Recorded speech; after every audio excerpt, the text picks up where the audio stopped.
اس کے بعد اللہ رب العزت فرما رہے ہیں یا ایھا النبی اتق اللہ. یہ رسول پاک صلی اللہ علیہ وسلم کا اعزاز ہے، خاص اعزاز ہے کہ قرآن مجید کے اندر آپ صلی اللہ علیہ وسلم کا محمد صلی اللہ علیہ وسلم کہہ کے نام نہیں لیا گیا، یہاں پر نبی کہہ کے خطاب کیا گیا ہے. ہم قرآن مجید کے اندر دیکھتے ہیں یا آدم، یا نوح، یا ابراہیم، یا موسیٰ.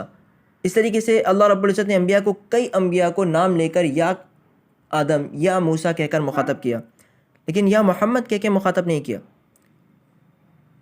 اس کی وجہ یہ رسول پاک صلی اللہ علیہ وسلم کی خاص عزت ہے، خاص اکرام ہے،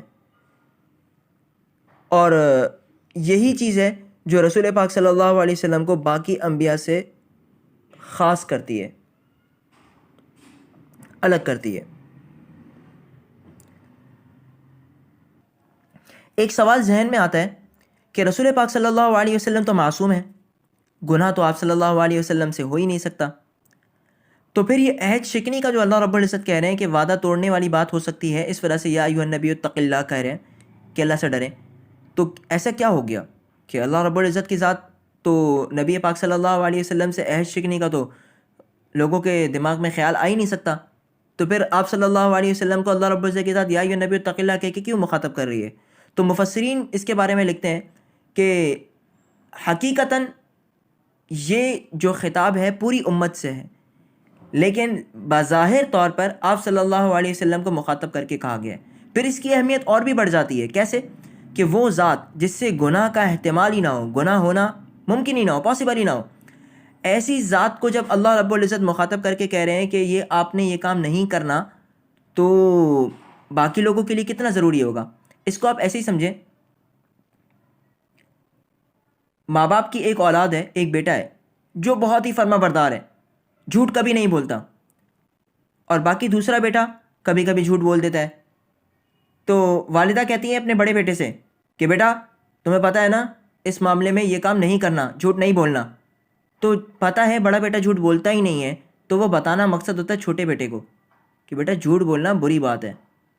تو کبھی کبھی ہم ایسا کرتے ہیں کہ ایک کو بتانے کے لیے دوسرے کو تنبیہ کرتے ہیں تاکہ دوسرا سن لے، اور جب وہ اسے سنے تو سمجھ جائے کہ یہ بات میرے لیے بھی ہے. تو یہاں پر آپ صلی اللہ علیہ وسلم کو مخاطب کر کے مراد ہے پوری امت، کہ پوری امت کو سنانا مقصد ہے کہ قیامت تک آنے والے انسان قرآن مجید کو پڑھیں گے اور سنیں گے اور سمجھیں گے تو وہ یہ سمجھ جائیں گے کہ یہ ہمیں خطاب کر کے کہا جا رہا ہے.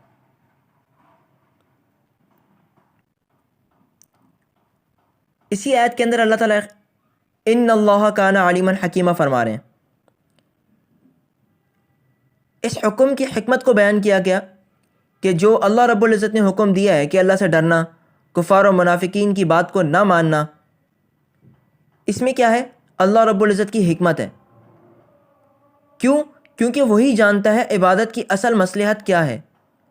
کفار و منافقین کی بعض باتیں ایسی تھیں جو شر اور فساد کو کم کرنے کے بجائے بڑھانے والی تھیں، اور پھر اس کے اندر ایسی فضا قائم ہو جاتی جو نقصان پہنچاتی، لیکن اللہ رب العزت نے مصلحت کی بنا پر اسے کیا کر دیا؟ منع کر دیا. کیوں؟ اس کا انجام برا ہے.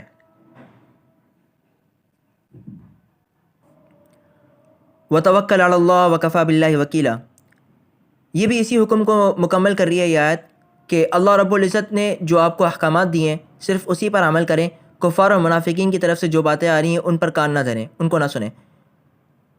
کیوں؟ اللہ رب العزت کا حکم اول ہے، باقی چیزیں اس کے بعد ہیں. پھر اس تمام ان آیات سے ہمیں ایک مسئلہ بھی ملتا ہے کہ کفار و منافقین سے ہم دینی معاملے کے اندر کسی بھی قسم کا کوئی مشورہ کرنا ہمارے لیے جائز نہیں ہے، ہمیں اس کی اجازت نہیں ہے. ہاں، دنیاوی معاملات جو ہوں، فنون، جتنے بھی فن ہیں، جتنے بھی نالجبل چیزیں ہیں، اس کے اندر ہم ان سے رائے لے سکتے ہیں، ان سے مشورہ کر سکتے ہیں، اس کی ہمیں اجازت ہے. اس کے علاوہ دینی معاملات کے اندر ان سے کسی بھی قسم کا مشورہ لینا، کسی بھی قسم کی رائے لینا، یہ ہمارے لیے درست نہیں ہے.